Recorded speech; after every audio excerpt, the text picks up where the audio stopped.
పెద్దవాళ్లతో పోటీకొస్తే ఏం జరిగేది ఇప్పటికైనా తెలుసుకున్నావనుకుంటాను.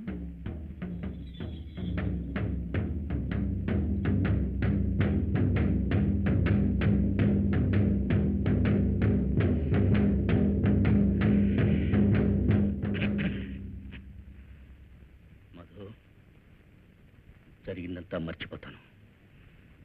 నిన్ను మన్నిస్తాను. నువ్వు చేసిన తప్పు మీ ఇంట్లో చెప్పి నా చెల్లిని పెళ్లి చేసుకో.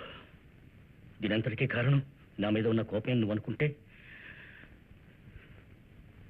నీ కాటు పట్టుకు క్షమాపణ కోరుతాను.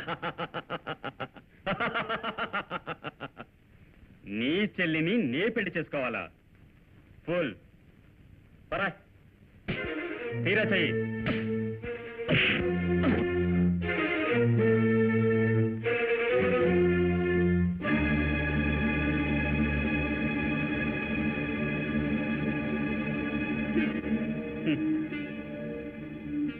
ఇది రక్తం డాకు.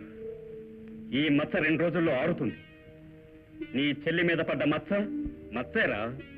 నీ చెల్లి కుమిలిపోతూ ఉంటే నీ గుండెల్లో పడ్డ గాయం ఏనాటికి ఆరదు. నువ్వు నన్ను చంపినా సరే నీ చెల్లిని పెళ్లి చేసుకోనరా.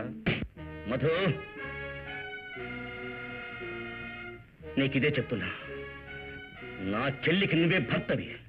ఈ వివాహం జరిగే తీరుతుంది. ఇది సత్యం.